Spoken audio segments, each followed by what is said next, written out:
Welcome back. Joined here now by event support guru at the PDGA, Andy Rothschild. Andy, a lot of rule changes this year. The first one that sticks out to me is about the stance. I think in the previous seasons, that stance rule that was changed previously was a little confusing. Can you talk to us about what that was before and what we've changed it to? Right. So in 2023, the rule for stances was that anything within your lie that your body can basically reach, that's what you can clear off the playing surface. But of course, what one player can reach within their stance or within that lie is completely different from what another player can. So if one player is not very or is height challenged, shall we say, they're not going to be able to clear as much as someone else. And when it comes down to it, we want players to be able to commit to this throw that they're running up to, perhaps in a fairway on a par 4 or something like that.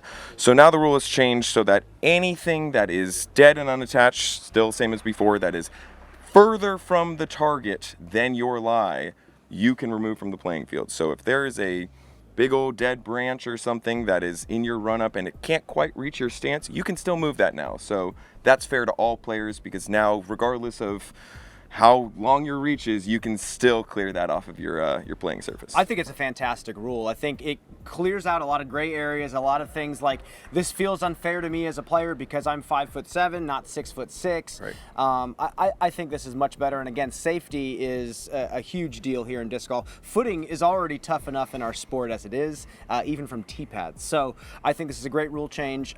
Next up, though, we got to talk about scoring. A lot of things have changed with scoring, and I also like this change, making the game a little bit more legitimate. Yeah, well, I love this change as well. Anybody who likes keeping score likes this change. Maybe the people who weren't keeping score so much before aren't a big fan, but that's why we have this rule change. We had too many people who were not really doing their duty of keeping score in that, allotted amount of holes that they were supposed to. So now we just made it so that everybody has to keep score. And another big problem that we were running into before was, if you and I are on a card and I'm keeping score and I put you down for the wrong score and I just submit the scorecard before you even have a chance to look at it, you would get penalized. And that's not really fair to you, because what did you do? You just stood there and you didn't have a chance to even do anything about it.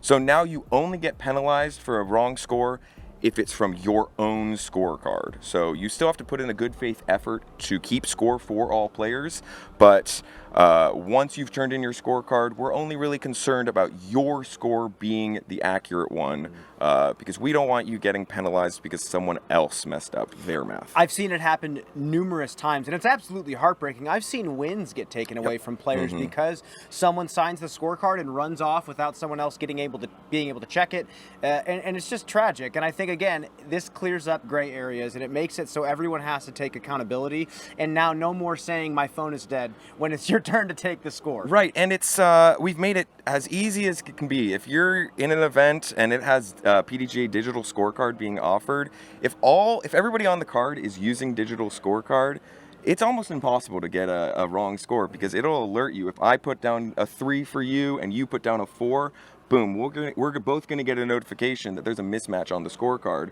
and we're going to fix it immediately. It's almost impossible to get it wrong when you're using digital scorecard.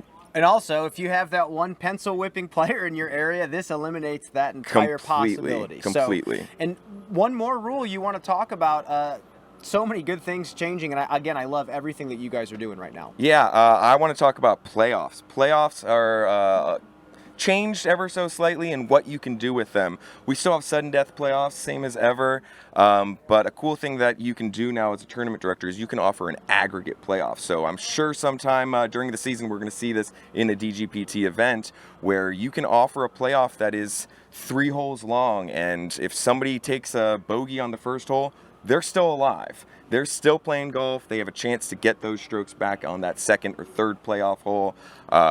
I think a lot of times we see a playoff hole that is, we're all looking forward to that playoff, and then boom, it's over. And this adds the potential for some really good drama where we can watch players dig deep and fight back in a playoff. And I think that's a rad thing to say. I agree. And I think it now gives tournament directors an ability to fine-tune the excitement factor of a playoff, and to also make it fine-tuned for the course that they're playing on. Exactly. Sometimes a sudden death playoff isn't well suited to a specific course, an aggregate playoff, especially if you have 3 or 4 signature holes you can play that are all within flow of each other. I think that just makes it so much more exciting.